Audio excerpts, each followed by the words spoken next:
Let's listen to what Admiral Kirby, the Pentagon spokesperson, said today about this question of sending jets to Ukraine for their use. Let's listen to this.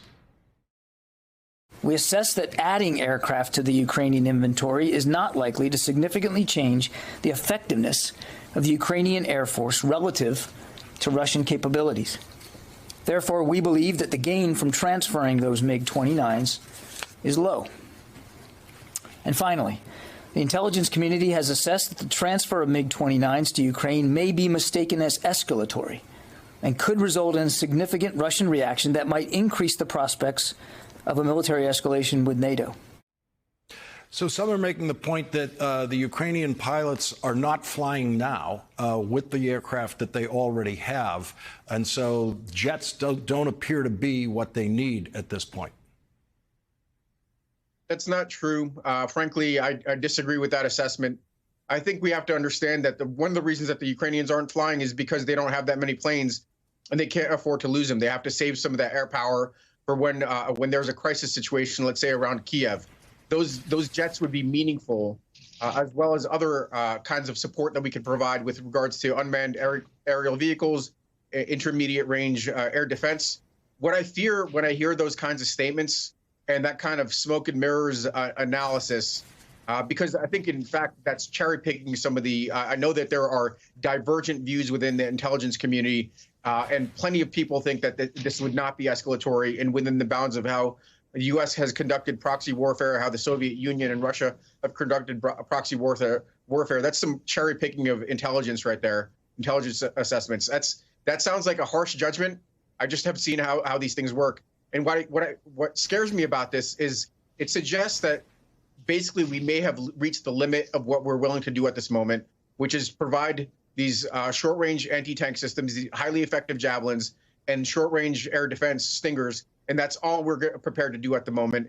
That scares me because we're going to see a lot more of these kinds of barbaric actions, targeting of hospitals, targeting of newborn.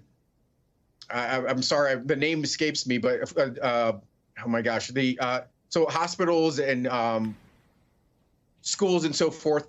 And we're not going to react. If this was any other country that wasn't doing a little bit of saber rattling, that wasn't somehow indicating that we were headed towards a nuclear war, we would have taken action a long time ago. And especially if they start to unfold Colonel, we're running out of time. A couple of points there. First of all, there are many, many, many countries in the world where we've never considered 1 minute of intervention.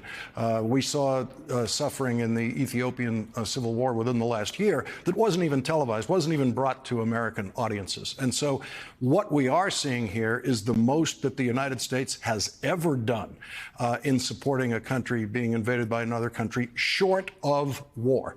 And the other point about it is when you said it doesn't seem escalatory to you, it also doesn't seem escalatory to Admiral Kirby. He made that clear. The point is, would it be seen, the jets, would they be seen as escalatory by Vladimir Putin? And so what they are doing is trying to deal with an anticipation of Vladimir Putin. And so do you have confidence in your anticipation that Vladimir Putin would not see the transfer of those jets as escalatory and a reason for him to escalate to something even worse, including possibly tactical nuclear weapons, the kind that the United States does not have and cannot deploy in that situation? So Putin is not a madman. He understands the doctrine of mutually assured destruction. In my firsthand experience watching this unfold on the battlefields in Syria, when Russian forces, mercenaries supported by Russian military, attacked U.S. personnel in Syria, the Russians didn't respond. When U.S. was compelled to strike air bases occupied by Russian personnel, I could hear the pleading from the chief of the Russian general staff to make sure that Russians soldiers weren't targeted, so Russia wouldn't be in a position to respond. I have very good confidence, based on my firsthand experience, that the Russians are not going to try to provoke or escalate to a direct confrontation when they're already bogged down in Ukraine. That is a huge leap between us supporting Ukraine with Are additional you confident, material. Colonel, are you confident that Vladimir Putin would not escalate to the use of tactical nuclear weapons within Ukraine and wipe out Ukraine beyond recognition in response to any escalation by the United States? That is a difficult question to answer because there is no nuclear response from Ukraine. But the precedents that would set for a country that he believes the people are basically one and the same as his people, that's what he said repeatedly.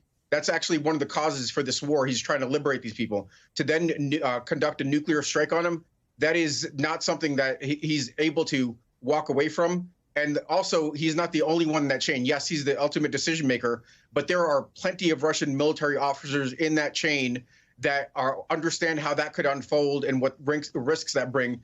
There's no such thing as a tactical employment of a nuclear weapon. The Russians understand that. It's automatically a strategic capability. They do. Russia does have tactical nuclear weapons that they can use in Ukraine whose effect will be felt within Ukraine. They can do that. That is the fear that exists within the Biden administration and the decision makers. Do you agree that that is something that they should be concerned about and consider, or do you think they should be just confident in a predictive reading of Vladimir Putin's behavior, like the predictive reading that you're making? Yeah, we can't. I mean, we should absolutely not be dismissive of nuclear saber rattling and the risks of escalation. What we can do is we can make risk-informed decisions, well thought out, well considered decisions and the consequences of those decisions informed by what we understand and what we have high confidence on with regards to Russian actions. We have to remember that in the past, we've played out these scenarios consistently. We have generations of experience fighting proxy warfare in a limited manner. We always go to the worst case scenario of nuclear escalation. That is a misplaced fear, and that's what obstructs our ability to act and support our interests and values. Colonel Vindman, I would suggest that none of the pre-existing models of any potential confrontation between the United States and Russia, none of them fit the current model. This is the most extreme that this kind of situation has reached since 1962, since the Cuban Missile Crisis. I would say that we've played out proxy warfare where the Russians were operating and manning aircraft against our forces in North Korea. They were the ones that were knocking out our planes in Vietnam, including likely Senator McCain's plane. I've heard the Russian air defense troops brag about Colonel, this is not a proxy war by Russia. This is a war by Russia against another country. This is not proxy. This is not them using another country's battlefield and supporting another country. That's proxy, when you're supporting another country. This is direct, and there is no previous model that fits this particular conflict. We did not confront the Russians in Afghanistan. We are doing in Ukraine what we did in Afghanistan. The Russians confronted Afghanistan. We did not dare confront the Russians in Afghanistan.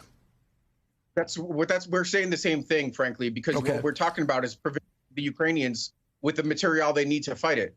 I've never advocated for U.S. forces on the ground or in the air. That's never been part of the discussion.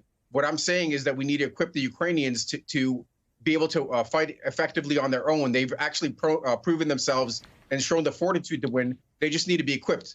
Just like we're talking about Russian forces in Afghanistan, we support the Mujahideen in the same exact way. That's what we're talking about. We're not talking about direct involvement.